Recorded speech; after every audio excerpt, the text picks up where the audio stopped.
آقا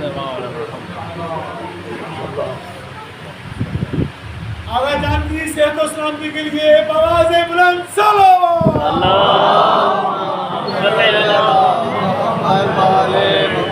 اعوذ باللہ من الشیطان الرجیم بسم اللہ الرحمن الرحیم الحمد للہ الذی لا یغلب للخطب القائلون ولا يحصي نعماءه العادون ولا يعدي حقه المجتهدون الذي ليس لصفته حد محدود ولا نعت موجود ولا وقت معدود ولا أجل ممدود فطر الخلائق بقدرته ونشر الرياح برحمته والصلاة والسلام على الرسول المسدد المصطفى العمجد المحمود الأحمد سيدنا ومولانا ومولى الكونين جد الحسن والحسين معاني والقاسم محمد اللهم صل على محمد وآل محمد الطيبين الطاهرين المعصومين الذين قال الله إنما يريد الله ليذهب عنكم الرجس أهل البيت ويطهركم تطهيرا اللهم صل على محمد وآل محمد لعنة الله على الكافرين من يوم عداوتهم إلى قيام يوم الدين أما بعد قال الحكيم في قرآن الكريم بسم الله الرحمن الرحيم منها خلقناكم وفيها نعيدكم ومنها نخرجكم تارة أخرى صلوات اللهم صل على محمد وآل محمد نعرہ تکبیر اللہ اکبر نعرہ رسالت یا رسول اللہ نعرہ حیدری یا امام منتظر الجل الجل یا امام منتظر الجل الجل محمد و آل محمد بلند ترین صلوات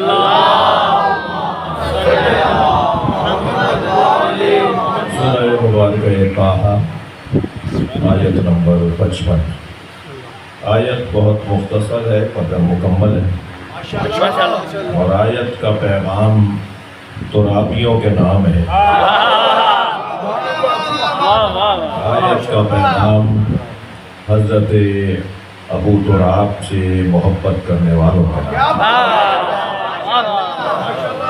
یہ مجمع یہ محترم سامع یہ در حقیقت ترابی مجمع ہے یہ زمین پر بیٹھنے والا فرش سے جڑنے والا خاکی مجمع جن کی تہذیب زمین پر بیٹھنا ہو پھر اللہ انہی کو عرش پر بلاتا ہے یہ وہ فرش ہے جو عرش سے جوڑنے کی جگہ ہے حضرت آیت اللہ جعفر شوستری ایک عارف میں سے ایک عارف انہوں نے خصائص حسینیہ میں لکھا ہے کہ یہ جو فرش اعضاء ہے نا یہ انہو منا یہ فرش منا ہے حاجی حضرات جا رہے ہیں نا حاجی حضرات تیاری کر رہے ہیں منا جانے کی وہ فرماتے ہیں یہ جو زمین کی جو فرش ہے نا یہ منا ہے بھائی صاحب یہ فرش منا ہے منا کی زمین قربانی کی زمین ہے منا کا دوسرا نام ہے سرزمین قربانی کی سرزمین پھر وہ لکھتے ہیں کہ انہو مشعر الحرام یہ فرش اعضاء مشعر الحرام ہے جسے دوسرا نام مزدلفہ کہتے ہیں مشعر الحرام کو مشعر الحرام کہتے ہی اس لیے ہیں کہ جس سرزمین پر جانے کے بعد شعور بڑھ جائے یہ شعور بڑھانے کی جگہ ہے یہ چھوٹا سا بچہ بھی کل جیسا نہیں رہے گا آج یعنی مجلس میں شریک ہونے کے بعد یہ مجلس میں شریک ہونے سے پہلے جیسا نہیں رہے گا. یہ جو پہلے جیسا نہیں رہے گا اسی کو شعور کا بڑھنا کہتے ہیں. یہ جگہ شعور کے بڑھانے کی جگہ ہے.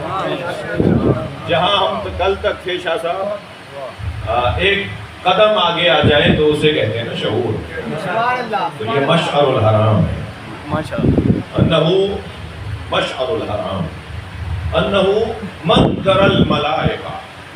انہوں نے کوئی 14 چیزیں لکھی ہیں. ظاہر بخاری صاحب 14 چیزیں لکھی ہیں کہ اس فرش اعضا کے فضائل میں ائمہ اہل بیت کی احادیث کی روشنی میں. میں ان لوگوں سے کہوں گا کہ جو اس فرش سے مجھ جیسے خطیبوں کی وجہ سے روٹھے رہتے ہیں وہ ہماری وجہ سے اس نعمت سے دور نہ جائیں. جی میرے بیان سے آپ کو اختلاف ہو سکتا ہے نا. مصائب پڑھنے سے تو اختلاف نہیں.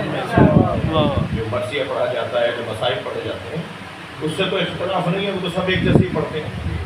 تو ممکن ہے وہ جیسے لوگوں کی وجہ سے 4 آدمی نہ آتے ہوں. تو میں ان سے کہہ رہا ہوں کہ اس نعمت کو اپنے ہاتھ سے جانے نہ دو. یہاں بیٹھنے والے کو کیا نصیب ہوتا ہے وہ جانے کہ یہ سرزمین انہو منظر الملائکہ. یہ وہ جگہ ہے جہاں ملائکہ دیکھ رہے ہو. صلوات پڑھنے ذرا محمد.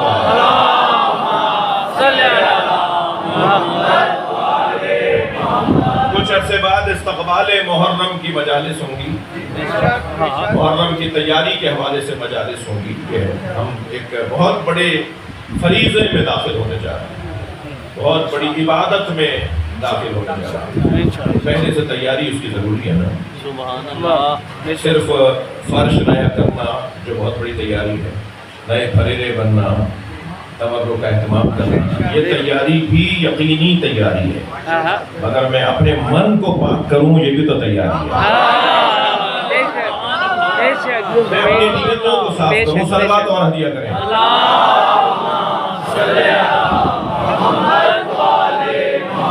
میں اپنے مال کو پاک مال کو علیحدہ کروں. اس سے زیادہ اور کیا رعایت دوں. اس سے زیادہ اور کیا رعایت دی جائے ممبر سے کہ کم سے کم اپنے پاک مال کو ہی علیحدہ کر لو. جب 2 رکعت نماز غصبی جگہ پر اللہ قبول نہیں کرتا تو حرام کے پیسے سے مولا عباس نیاز کیسے قبول کرتا؟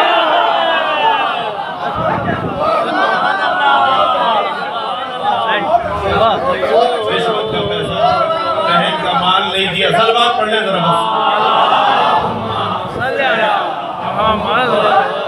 میں اس سے زیادہ تبلیغ نہیں کرتا. ایک اور بلند صلوات. اس سے بلند صلوات.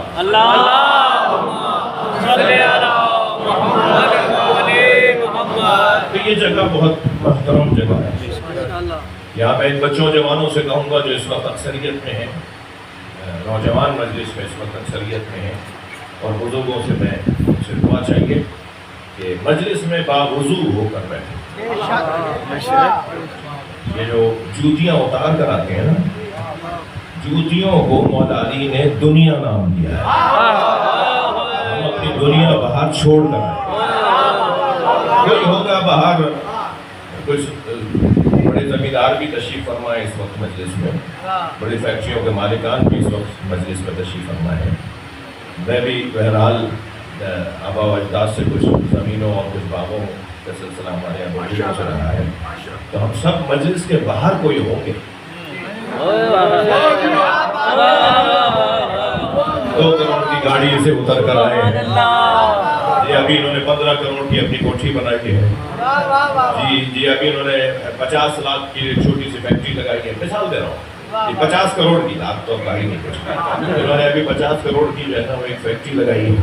مگر یہ سب کچھ صحیح ہے مگر جیسے ہی فرش اعضا پر آئے حسین کے فقیر ہیں. یہاں کوئی حیثیت والا نہیں ہے. کوئی حیثیت والا نہیں. سب کی ایک جیسی حیثیت ہے اور وہ ہے حسین مولا کا فقیر. اچھا یہ بات تو طے ہے کہ جو اس کا جو فقیر ہے نا وہ مولا ہی بہتر جانتا ہے بڑا فقیر کون ہے.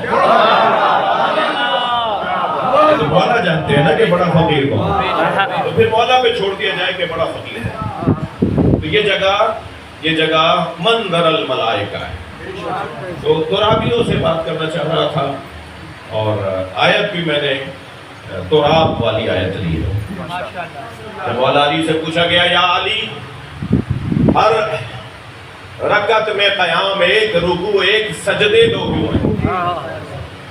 اچھا علی ہی تو بتائیں گے نا کہ نماز کا مطلب کیا ہے، عبادتوں کا سلیقہ کیا ہے، اللہ کی عبادت کا فلسفہ کیا ہے۔ حضرت سے فرمایا گیا ہر رکعت میں قیام ایک، رکوع ایک، سجدے دو کیوں ہیں؟ تو حضرت نے اس آیت کو تلاوت فرمایا جو میں نے ابھی آپ کے سامنے تلاوت کی ہے۔ حضرت نے فرمایا تم نے قرآن میں نہیں پڑھا منہا خلقناکم، آیت کا پہلا حصہ کہہ رہا ہے اسی مٹی سے بنے ہو، وَفِيهَا نُعِيدُكُمْ، آیت کا دوسرا حصہ کہہ رہا ہے اسی مٹی میں واپس جاؤ۔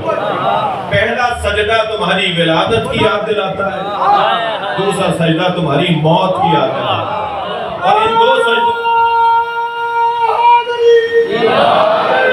پہلا سجدہ تمہاری ولادت کی یاد دلاتا ہے اور دوسرا سجدہ تمہاری موت کی یاد دلاتا ہے، اور ان دونوں سجدوں کے درمیان جو وقوف ہے اسے زندگی کہتے ہیں۔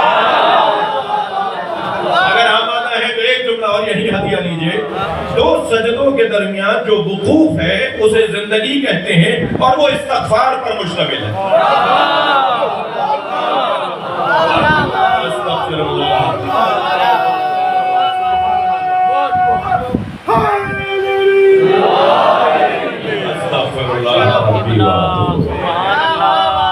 یہ جو استغفار ہے نا یہی زندگی ہے، اور جو زندگی ہے وہی استغفار۔ اور کتنی مختصر ہے یہ زندگی، جتنا مختصر دو سجدوں کے درمیان وقوف ہے۔ 2500 سال جینے والے حضرت نوح جب انہیں ملک الموت لینے آیا تو فرمانے لگے کہ اتنا رک جاؤ کہ میں دھوپ میں سے سائے میں آ جاؤں۔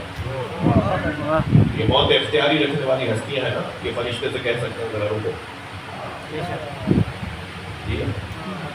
بہت مشکل ہے، بڑا مقام ہے یہ، ہمارے لیے بہت مشکل ہے کہ ہم فرشتے سے کہہ کر آ جانا، مگر یہ وہ ہستیاں ہیں جو کہہ سکتی ہیں کہ کل آ جانا۔ میں حضرت نوح کی بات کر رہا ہوں، حضرت نوح جن کے پیچھے نماز پڑھتے ہیں ان کی بات نہیں، وہ ہستیاں ہیں۔ اور حضرت عیسیٰ علیہ السلام ہے جو مردے کو زندہ رکھ سکتے ہیں، حضرت عیسیٰ علیہ السلام ہے جو ملک الموت کو فرما سکتے ہیں کہ کل آ جانا، مگر حضرت عیسیٰ علیہ السلام جن کے پیچھے نماز پڑھیں گے نا ان کا مقام حضرت عیسیٰ سے بلند ہے۔ اللہ کرے امت ہماری بات سمجھ لے، اللہ کرے امت ہماری بات سمجھ لے۔ بہت ساری باتیں 100 سال پہلے نہیں سمجھے تھے، سمجھ میں آنا شروع ہو گئی، اور مسلسل سمجھ میں آنا شروع ہو رہی ہے۔ یہ جو مجمع بڑھ رہا ہے نا حسینیوں میں، یہ سمجھ ہی تو بڑھ رہی ہے، مسلسل بڑھے گا، کام آگے بڑھنا ہے۔ یہ تو اب نتیجے کا وقت آیا ہے۔ ہمارے بزرگوں نے جو محنتیں کی تھی، جانیں دی، قربانیاں دی، پیسہ خرچ کیا، اس کا اب نتیجے کا وقت آ رہا ہے۔ اور یہ جو محنتیں ہوتی آ رہی ہیں نا 1400 سال سے، کربلا کے واقعے کے بعد سے آج تک، ان محنتوں کا نتیجہ ہے ظہور امام زمانہ جو قریب ہونے والا ہے۔ اب بالکل خوشبو آ رہی ہے، امام کے آنے کی خوشبو آ رہی ہے، بہت جلد حضرت آنے والے ہیں، اور وہ جو ظاہری طور پر ہمیں نظر آئیں گے، ورنہ تو آج بھی اس وقت بھی موجود ہے۔ یا امام المنتظر، یا امام المنتظر،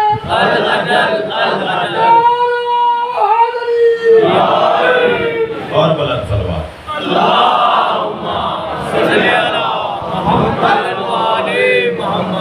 حضرت نے فرمایا پہلا سجدہ تمہیں اپنی ولادت کی یاد دلاتا ہے، دوسرا سجدہ تمہیں اپنی موت کی یاد دلاتا ہے۔ حضرت نوح علیہ السلام نے فرمایا مجھے اتنا رک جاؤ کہ میں سائے میں آ جاؤں، اور جب سائے میں آ گیا روح قبض کرنے کے لیے ملک الموت نے ارادہ کیا تو پوچھا کتنے سال زندہ رہے آپ؟ تو فرمایا بس اتنا ہی رہا ہوں جتنا دھوپ میں سے سائے میں۔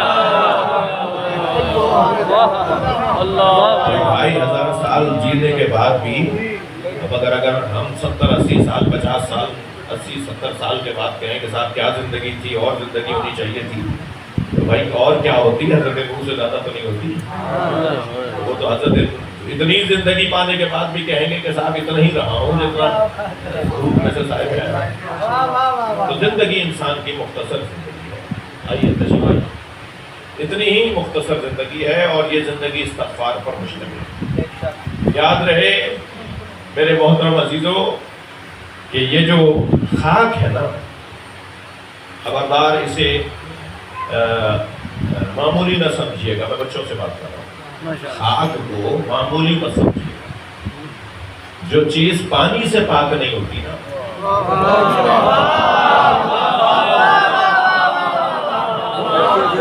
خاک سے پاک ہوتی. تو خاک نہ صرف مطہرات میں سے ہے بلکہ ایسے مطہرات میں سے ہے کہ جو چیز کسی سے پاک نہ ہو وہ خاک سے پاک ہو. کیا بات ہے. اور یہ جو خاک ہے، یہ جو جس کو عربی میں تراب کہیں گے، خاک کو عربی میں تراب کہیں گے. حدیث کہتی ہے، معاف کیجیے گا، آیت کہتی ہے کہ محشر میں کافر کہیں گے وَيَقُولُ الْكَافِرُ يَا لَيْتَنِي كُنْتُ تُرَابًا. کافر کہیں گے کاش ہم تراب ہوتے.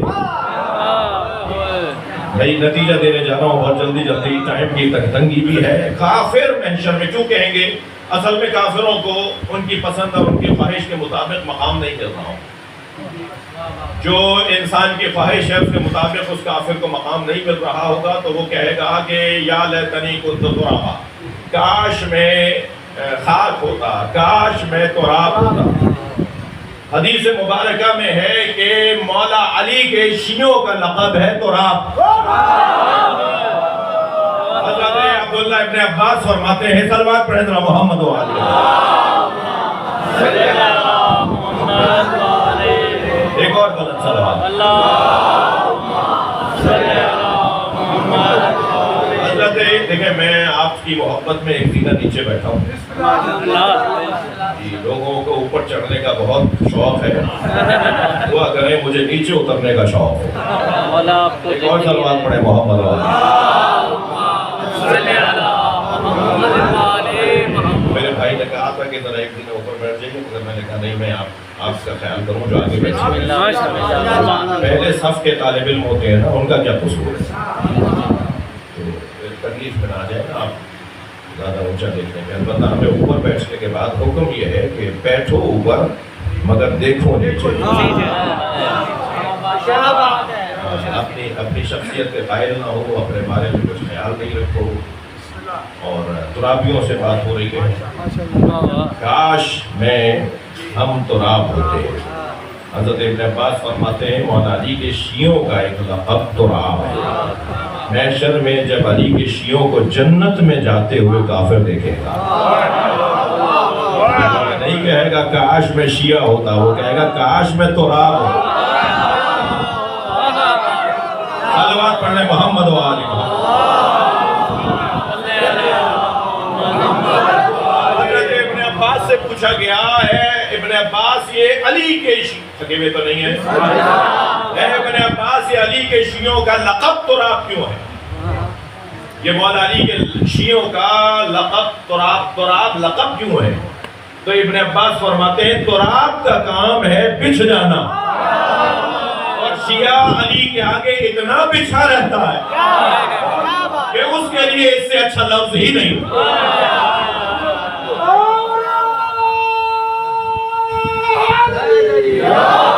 علی کے علاوہ انہیں کوئی نظر ہی نہیں آتا. مولا علی کے علاوہ یہ کسی اور کے قول پر عمل کرنا ہی نہیں. رسول اللہ کے بعد اگر پوری کائنات میں اللہ اور اللہ کے رسول کے بعد اگر انہیں کوئی نظر آتا ہے تو علی کے. اور جو مولا کائنات سے جڑا ہوا نظر آتا ہے انہیں رضی اللہ نظر آتا ہے. تراب کا مطلب ہے بچھ جانے والی چیز جو بالکل زمین پر بچھی ہوئی ہو. زمین بچھنا، زمین. لہذا مولا علی کے شیعوں کا ایک لقب تراب. اب تراب اگر لقب میرے بچوں اور جوانوں کے ذہن میں آ گیا ہو تو پھر ابو تراب کو نیت سمجھ میں آ جائے،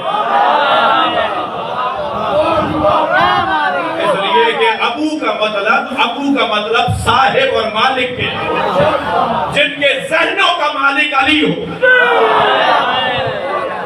انہیں شیعہ کہا جائے۔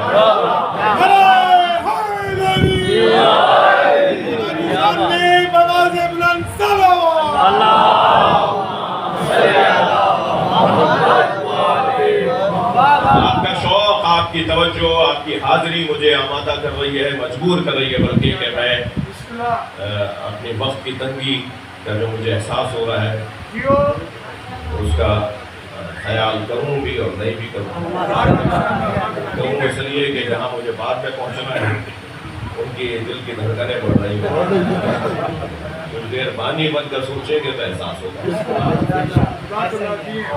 اور آپ کی توجہات مجھے آمادہ کر رہی ہے کہ میں کم سے کم ایک بات ضرور مکمل کروں۔ خود حضرت ابن عباس سے پوچھا گیا، حضرت ابن عباس سے پوچھا گیا کہ علی مولا کا لقب ابو تراب کیوں ہے؟ تو حضرت نے فرمایا لِأَنَّهُ، توجہ، 4 علتیں بیان کیے ہیں حضرت ابن عباس۔ اچھا ان بچوں کو پتا ہے نا حضرت ابن عباس رضی اللہ تعالی عنہ رضوان اللہ تعالی علیہ السلام کون ہے؟ حضرت ابن عباس کون ہے؟ حضرت ابن عباس کو امت مصطفی سرکار کی امت کہتی ہے حبر الامہ، یعنی امت کے ماتھے پر ٹیکا، جھومر، امت کے چہرے کی زینت، امت کی زینت نہیں، امت کے چہرے کی زینت۔ چہرے پہ جو سب سے اچھی جگہ نظر آتی ہے وہ ماتھا نظر آتا ہے، پیشانی نظر آتی ہے۔ اس ماتھے پر سجا ہوا جو ٹیکا ہے امت کے، اسے حضرت ابن عباس کہتے ہیں۔ اور ابن عباس وہی ہیں کہ جنہیں مولا علی نے ساری رات تفسیر لکھوائی اور ابھی بسم اللہ کی بے مکمل نہیں،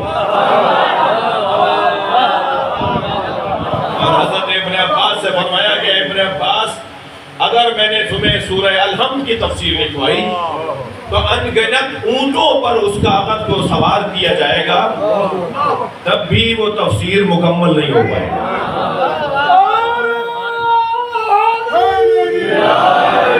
حضرت ابن عباس سے جب کسی نے پوچھا کہ آپ کا علم اور علی کا علم کیا برابر ہے، تو ابن عباس وہ صحابی محترم تھے کہ جو غصہ کم کرتے تھے، یعنی ان کی زندگی میں غصے کا گزر نہیں تھا، مگر جہاں انہیں غصہ آیا ہے نا وہ ایک جگہ ہی ہے۔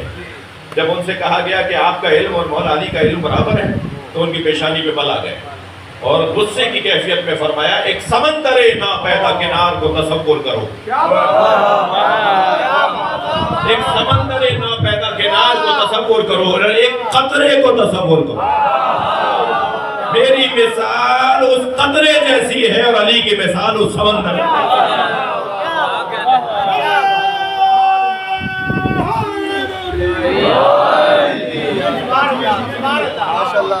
لہذا یہ حضرت ابن عباس مولا علی علیہ السلام کے اس لقب کی تشریح فرما رہے ہیں، فرماتے ہیں کہ انہو صاحب العرض، 4 علتیں بیان کی انہوں نے مولا علی کے لقب ابو تراب کی 4 حکمتیں اور علتیں۔ مجلسی مجمع بیٹھا ہے، فضائل سننے کے لیے آپ آئے ہوئے ہیں، فضائل سننا اور فضائل بیان کرنا آپ کا آنا اور میرے پڑھنے کا مقصد ہے، فضائل سننا اور فضائل پڑھنا میرے اور آپ کے یہاں آنے کا مقصد ہے۔ فرماتے ہیں انہو صاحب العرض۔ اب مجھے اجازت دیجئے کہ میں صرف ترجمہ کر کے گزر جاؤں، تشریح میں آپ کو کسی اور موقع پہ زحمت ہوگا۔ سب سے پہلی علت مولا علی ابو تراب ہے اس لیے کہ آپ صاحب العرض ہیں، مالک زمین۔ بھائی جو کبھی کبھی مجلس میں آتے ہیں میں ان سے معذرت چاہتا ہوں، یہ میرا پرانا جملہ ہے، تکرار کروں گا کیونکہ میں کچھ تھوڑا بہت مجھے اندازہ ہو جاتا ہے کہ یہ دوست پہلی دفعہ ہے یا کم سے کم کبھی کبھی آنے والا ہے۔ میں اگر چہرہ ہی نہ پڑھ سکوں تو میں خطیب کیسا ہوں؟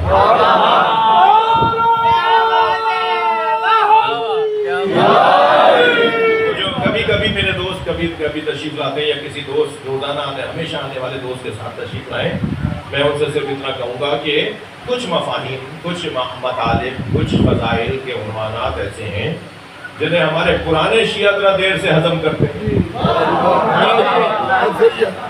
بھائی اگر تمہیں کچھ مشکل ہو جائے تو بس یہ ارادہ کر کے چلے جانا کہ دوبارہ آؤں گا تو کہیں نہ کہیں اس بات کو سمجھ لو۔ بار بار آنا پڑے گا، کچی پکی جس نے نہ پڑھی ہو وہ میٹرک کی باتیں نہیں سمجھ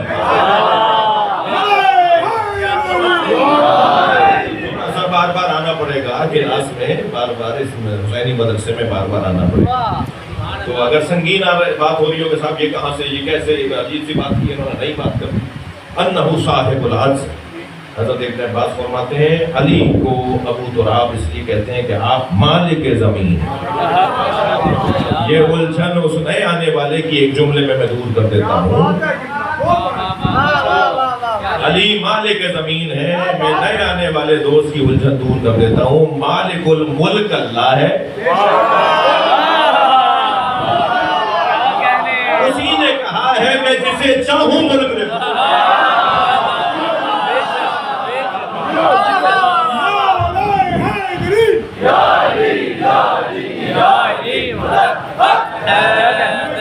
علامہ صاحب پڑھ رہے ہیں اور ذکر آل محمد، ذکر علی ہو رہا ہے، اس طرح آپ نے نعرہ ماننا ہے اور آپ کی آواز تک جب تک جانی چاہیے، جتنے لوگ باہر بیٹھے ہیں اور جتنے میرے پاس ادھر بیٹھے ہیں، ہاتھ بلند کرتے نعرے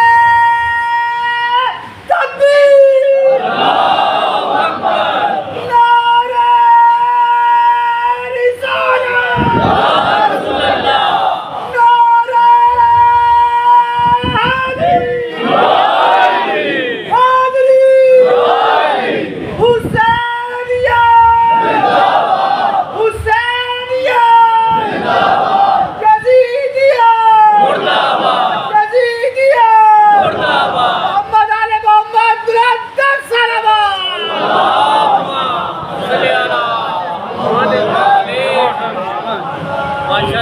علامتی نعرہ ہے، ان کے خانوادے کا علامتی نعرہ ہے۔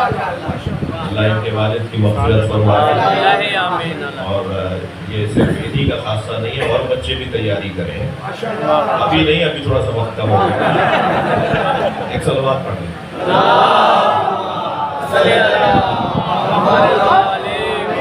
انہو صاحب العرض، مولا علی کا لقب ابو تراب اس لیے کہ آپ صاحب العرض ہیں، مالک زمین ہیں۔ میں اور آپ مالک نہیں ہیں، ہماری زمین ہماری بات نہیں مانتی۔ اس دفعہ سندھ میں تو گندم کی فصل نے اتنا نقصان دیا ہے،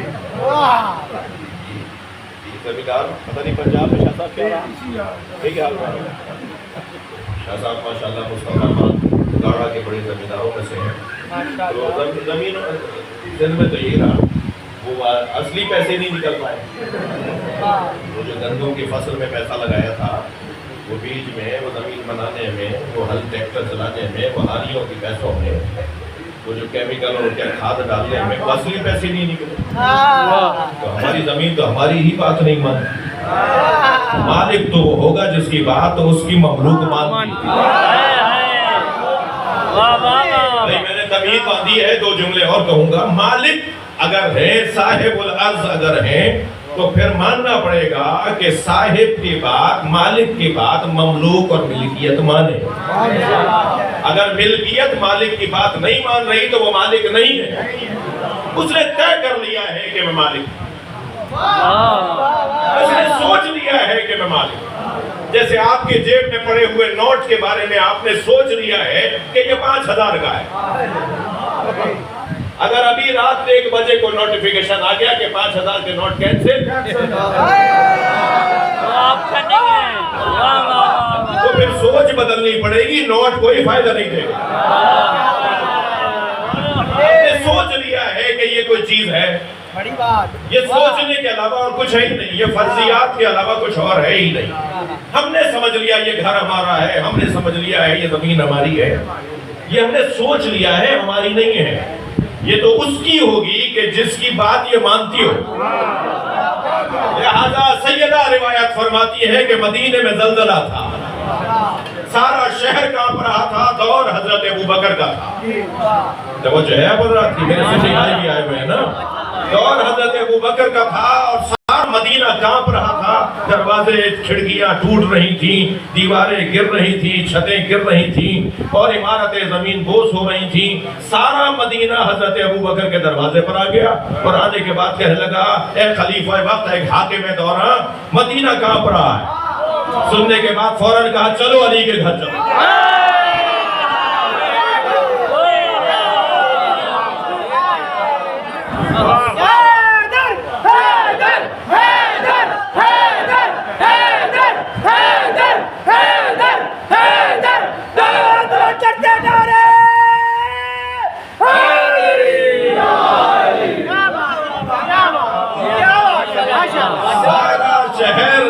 علی کے دروازے پر آگے آگے اس وقت کی امت کا سربراہ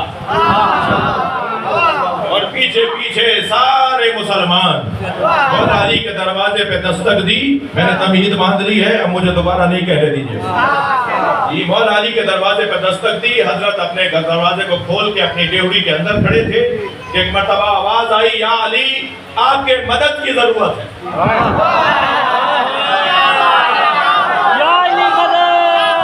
میں جملوں کا ذمہ دار ہوں۔ اب آج کا ملا کہہ دے یا علی مدد پیدا، انہوں نے تو مدد مانگی، یا علی آپ کے مدد کی ضرورت ہے۔ حضرت نے فرمایا حاجت کیا ہے؟ نہیں لیا میرے بل پہ۔ حضرت نے فرمایا حاجت کیا ہے؟ کہنے لگے مدینے میں زلزلہ ہے۔ حضرت نے فرمایا میرے گھر میں نہیں ہے۔ صاحب العرض ذہن میں رہے، انہو صاحب العرض۔ میرے مولا نے فرمایا میرے گھر میں نہیں ہے۔ کہنے لگے یا علی سارا مدینہ کانپ رہا ہے۔ حضرت نے اپنے گھر کی ڈیوڑی سے اپنے گھر سے باہر قدم رکھا، مدینہ ہل رہا تھا، لوگوں کو ہلتے ہوئے حضرت نے دیکھا، گھروں کو کانپتے ہوئے حضرت نے دیکھا۔ حضرت نے فرمایا چلو میرے ساتھ چلو۔ اب آگے آگے علی اور پیچھے پیچھے امت۔ کوئی امام اختیاراً مانتا ہے اور کوئی امام اجباراً مانتا ہے۔ مولا آگے آگے ہے، پوری امت پیچھے پیچھے ہے۔ ایک قلعے کے قریب جا کے مولا علی رکے، حضرت زمین پر بیٹھ گئے اور زمین پر بیٹھ کر زمین پر ایسے ہاتھ پھیرنے لگے جیسے بے چین جانور پر مالک ہاتھ پھیرتا۔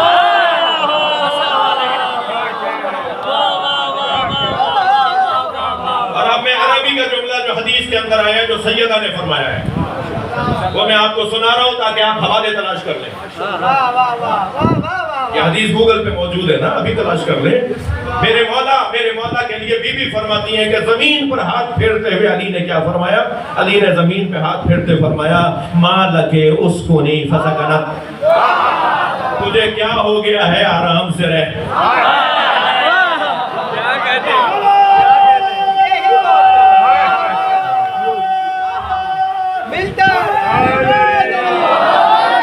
تجھے کیا ہو گیا ہے؟ مَا لَكَ أُسْكُنِي، تجھے کیا ہو گیا ہے آرام سے رہ۔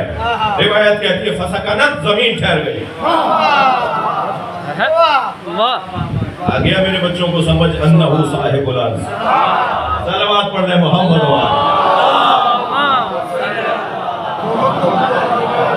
عبدالرحمن جامی۔ اب میں کیا کروں کہ میرے تو جتنا مجھے شیعوں سے پیار ہے اتنا ہی مجھے سنیوں سے بھی محبت ہے۔ بلکہ میں سنیوں سے تو اتنی محبت کرتا ہوں کہ بعض شیعہ کہتے ہیں بھائی کیا ہم شیعہ سنی ہو جائے۔ صلوات پڑھ لیں محمد۔ مجھے تو سب کا دل رکھنا ہے نا، میرا اپنا انداز ہے، اپنی روش ہے، طریقے سے آپ کو اختلاف ہو وہ سکتا ہے۔ انٹرویو سے پتہ چل بھی گیا۔ ہاں، آپ نے ایک پرومو سنا ہے یا انٹرویو؟ سارا سنا جنہوں نے پاکستان میں پرومو سنا نا ان کا دماغ آج بھی خراب ہے۔ جنہوں نے 2.25 گھنٹے کا انٹرویو سن لیا ہے نا انہیں پتا ہے کہ دفاع کیسے کرتے ہیں۔ کوئی شک نہیں ہے۔ واہ قبلہ واہ بلند صلوات پڑھ لے محمد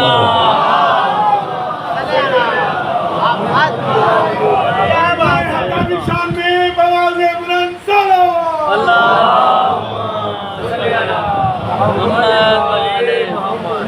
اللہ تبلیغ کا سلیقہ ہوتا ہے. کوئی شک نہیں ہے کوئی شک نہیں میں مبلغ ہوں. 35 سال کی ریاضت ہو گئی ہے میری. ماشاءاللہ پورے 50 سال کا ہو گیا. آپ کے صبر میں قربان قبلہ اور 35 سال سے یعنی 15 سال کی عمر سے مبلغ ہوں. واہ واہ یعنی ذمہ دار مبلغ ہوں. ورنہ 7 سال کی عمر سے شاید اس بچے کی عمر سے کتنے سال کے ہو؟ تم تو بہت بڑے ہو. 7 سال کی عمر سے رباعی پڑھ رہا ہوں. سبحان اللہ. ممبر میں بیٹھنے کا سلیقہ طریقہ ہمارے بڑوں سے ہمیں ملا. عزادار گھرانے اس کا ایک معمولی اور ادنا سے عزادار ہوں. جو میرے عزیزہ یہاں تشریف فرما ہیں اور شخصیات بعض میرے خاندان کو جانتی ہیں. تو 7 سال کی عمر سے مولا کا ذاکر ہونے کا یہ سعادت ہے. اگر باقاعدہ ذمہ دار مبلغ 15 سال کی عمر سے ہو تو کہہ لیجیے کہ 35 سال کا میرا تجربہ ہے. تو مجھے پتا ہے کہ بات کیا کرنی ہے اور بات کیسے کرنی ہے اور کہاں کرنی ہے اور کیسے بولنا ہے اور کیسے سامنے والے سے بات کرنی ہے. اللہ ہم سب کو بصیرت عطا فرمائے. بلند صلوات دیا کریں گے.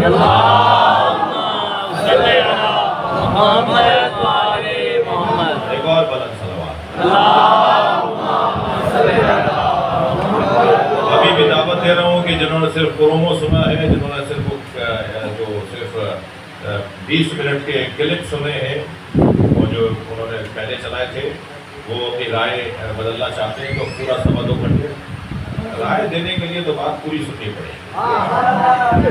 2.25 گھنٹے سب سے طویل انٹرویو. اور میں کہتا ہوں کہ میرے کلام کا مطلع ایسا تھا, شاعری میں مطلع ہوتا ہے, میرے کلام کا مطلع ایسا تھا کہ بعد والے سارے سوالات کے جوابات حل ہیں. مطلع یہ تھا کہ شیعت کی بنیاد کس نے ڈالی؟ ہم نے فوراً کہا شیعت کی بنیاد تو رسول اللہ نے ڈالی. جب فرمایا یا علی انت و شیعتوں کا ہم الفائزون, یا علی تم اور تمہارے شیعہ ہی کامیاب. اور کیا کیسے بات ہوگی؟ تو بات بہت روشن ہے. آپ کی توجہات میں ممنون ہوں اس کا. انہو صاحب العدل. کیا بات ہے. میں وہ سنی بھائیوں کا دل رکھنا چاہ رہا تھا نا, تو وہ جملہ سنا دوں نا. عبدالرحمن ابن جامی ہمارے اہل سنت کے عالم دین ہیں. انہوں نے اس روایت کے بارے میں لکھا ہے. یہ جو روایت میں نے بیان الانوار سے چھپائی ہے کتاب سے, یہ روایت سنی کتاب میں بھی ہے اور دونوں میں جناب زہرا ہی راوی ہیں. ماشاءاللہ. راویہ اس روایت کی راویہ جناب سیدہ ہیں. وہ کہتے ہیں عبدالرحمن ابن جامی شواہد النبوہ کے اندر کہتے ہیں کہ اگر کوئی یہ کہے کہ علی زمین سے کیسے بات کر سکتے ہیں تو اس کو کہہ دینا کہ کسی چیز کا اگر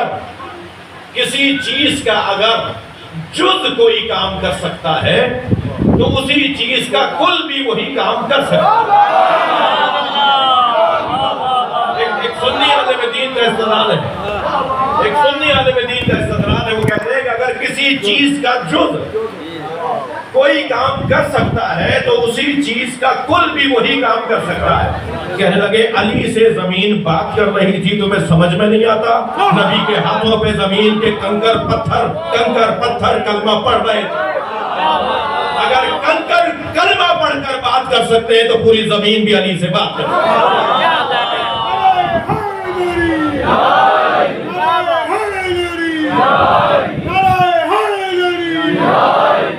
توجہات کا ممنون ہوں مگر میں ہدیہ کرنے میں ہدیہ دینے میں دیر نہیں کرتا. سوال کرنے والوں میں خود حضرت ابوبکر ہے. کہہ لیا یا علی یہ کیسے ہوا؟ یہ زمین کہاں پر ہی تھی, آپ نے پیار کیا, زمین سے کہا خاموش ہو جائے, خاموش ہو گئی, یہ کیسے ہوا؟ حضرت نے فرمایا تم نے سورہ زلزال نہیں پڑھا؟ بھئی گردن ہلانا بات جائے تو اذا زلزلت الارض زلزالہا اخرجت الارض اثقالها وقال الانسان ما لها. جب زمین جھٹکے کھائے گی تو ایک انسان زمین سے کہے گا تجھے کیا ہو گیا. جو زمین سے انسان بات کر رہا ہوگا وہ انسان میں علی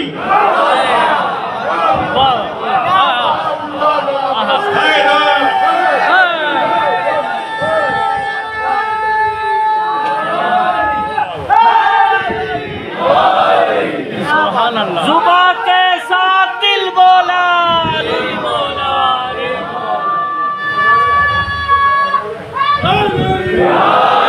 علی کی بادشاہی ہے, علی اس میں الہی ہے, ہر ایک میزان میں تولا, زباں کے ساتھ دل بولا, علی مولا, علی مولا, علی مولا, علی مولا.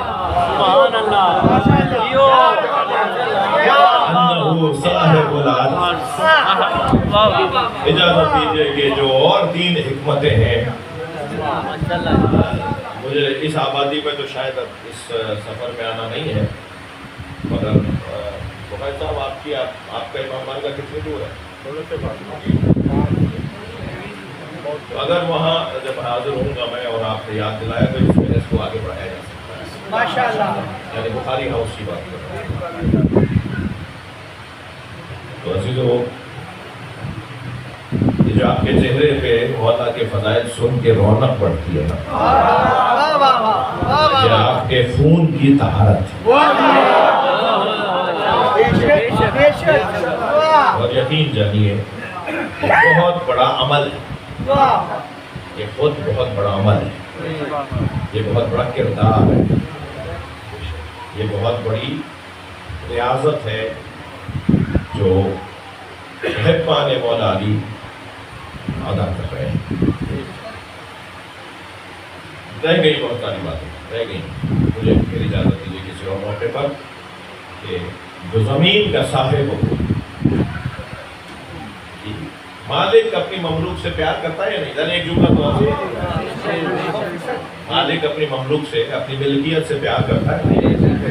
ہم جیسا ہم جو پیار نہیں کرتے ہیں نا اپنی چیزوں سے, اس کا بھی ایک سبب ہے, اور یہ کہ ہماری ہے ہی نہیں. ہمیں پتہ ہوتا ہے کہ ابھی کچھ دن بعد اگر حالات خراب ہوئے, طبیعت خراب ہوئی تو بچے آپس میں تقسیم کر لیں گے. یہ جو ہم نے اتنی محنت سے بنائی ہے ایک مرتبہ دائیں بائیں ہو جائے گی. ہمیں پتہ ہے ہماری ہے ہی نہیں, تو جیسے پتہ وہ میری ہے وہ تو پیار کرے گا. تو کیونکہ مولا صاحب العرش ہے تو پھر زمین پہ لیٹنے کو پسند کرتا. حضرت بغیر چادر کے, یعنی جو مٹی ہوتی تھی بغیر چادر کے, یہ بغیر فرش کے کہہ لیجیے, مولا زمین پر لیٹنے کو پسند کرتا. ایسے ہی صفین سے لوٹتے ہوئے جب کربلا سے گزر ہوا تو آپ نے حضرت مالک اشرف سے فرمایا کہ قافلہ روک دو, خیمے لگاؤ. اور جب خیمے لگائے جا رہے تھے تو حضرت ایک درخت کے نیچے ایک پتھر کو آپ نے تکیہ بنایا, اپنے سر کے نیچے لگایا اور پھر مولا زمین پر لیٹ گئے. تو ایک مولا کے لشکر میں صحابی تھا, ایک سپاہی تھا, بلکہ کہوں سپاہی لفظ صحیح ہے, وہ دوڑتا ہوا آیا اور مولا کے پیر دبانے کی اس نے کوشش کی. تو حضرت نے اپنے پیر کھینچ لیے اور فرمایا تم میری خدمت کرنا چاہتے ہو, تم میری خدمت کرنا چاہتے ہو؟ کہا مولا میں مجھے موقع دیں میں آپ کی خدمت کروں. تو حضرت نے فرمایا اس درخت کو غور سے دیکھو, اس درخت کو غور سے دیکھو, اس درخت کے قریب کھڑے ہو کے وہ میرا حسین جو نظر آ رہا ہے. جنگ صفین میں مولا امام حسین بھی ہے نا, امام حسن بھی ہیں, تو حضرت امام حسن امام حسین انتظامات کو دیکھ رہے تھے, قافلے کے انتظامات کو, تو دور سے اشارہ فرمایا وہ میرا حسین نظر آ رہا ہے, اس درخت کے قریب کھڑے ہو کر میرا حسین پانی مانگے. اور تم اس وقت حسین کے مخالف لشکر میں ہو, تو اگر تم میری خدمت کرنا چاہتے ہو تو اس وقت میرے حسین کو پانی لا کے دے دو. یہ واقعہ گزر گیا, عاشور کا دن آ گیا, عصر کا وقت آ گیا, حسین مولا نے نہ علی اکبر کے لیے پانی مانگا، نہ حسین مولا نے قاسم کے لیے پانی مانگا، مولا حسین نے صرف علی اصغر کے لیے پانی مانگا۔ اور ساری زندگی امام سجاد کے گریے کا ایک سبب یہ تھا کہ مجھے یاد آتا ہے میرے بابا کربلا میں علی اصغر کے لیے پانی مانگا۔ پانی سامنے آتا تھا نا تو فرماتے تھے، روتے تھے، اور روتے ہوئے فرماتے تھے یہ وہی پانی ہے جس پانی کو میرے بابا نے طلب کیا تھا اور یہ کہہ کر مانگا تھا کہ مجھے مت پلانا، قریب آ کے علی اصغر کو خود پلا۔ اجرکم اللہ، اجرکم اللہ۔ جن کے مذہب میں رونا جائز ہے، آمادہ ہو رہے نا، میں 2-3 منزلیں لوں گا اور عبادت اپنی مکمل کروں۔ حضرت نے آواز دے کر کہا کوئی ہے جو اس بچے کے لیے پانی لا رہے ہیں؟ اور اگر تم یہ سمجھتے ہو کہ میں اس کے ذریعے سے خود لینا چاہتا ہوں تو میں اسے زمین پر لٹا دیتا ہوں، تم خود آ کر اسے پلا دو۔ پھر بھی جب کسی نے جواب نہیں دیا تو امام نے فرمایا علی اصغر تم خود بتاؤ کتنے پیاسے ہو؟ تو روایت کہتی ہے سوکھی زبان خشک ہونٹوں پہ پھرنے لگی تاکہ دشمن دیکھ لے یہ بچہ کتنا پیاسا ہے۔ اور جب یہ کیفیت ہونے لگی تو پسر سعد نے آواز دے کر کہا اقطع کلام الحسین، اے حرملا حسین کے کلام کو قطع کر۔ یعنی امام جو خطاب فرما رہے تھے اس سے اثر ہو رہا تھا دشمن کے اوپر، تو وہ یہ سمجھ رہے تھے کہ کہیں لشکر پلٹ نہ جائے، تو اس نے آواز دے کر کہا حسین کے کلام کو قطع کر۔ امام کی گود میں بچہ تھا اور بچے کو اس انداز سے لیا ہوا تھا کہ بچے کا سر امام کے بازوؤں کے ساتھ لگا ہوا تھا۔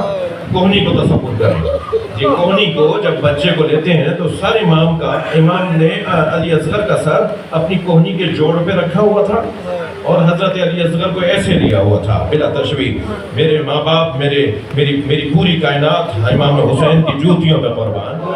میں نے صرف بچوں کو سمجھانے کے لیے تاریخ کا اور سیرت کا ایک منظر بنایا کہ بچے کا سر امام کی کوہنی کے اوپر بازو کے ساتھ لگا ہوا تھا۔ جب سنسناتا ہوا تیر آیا نا تو اس نے گلے کو کاٹتے ہوئے بازو کو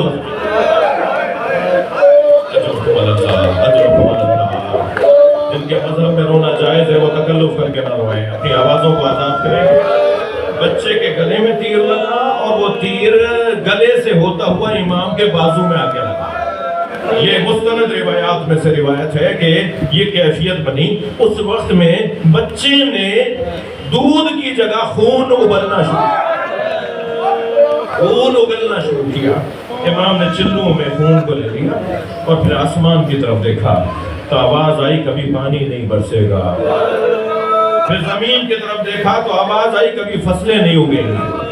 امام حسین نے وہ خون علی اصغر اپنے چہرے پہ مل لیا اور یہ کہہ کر چہرے پہ ملا کہ اسی چہرے کے ساتھ نانا کے سامنے آؤں گا، میں محشر میں نانا کو یہی چہرہ دکھاؤں گا۔ اجرکم اللہ۔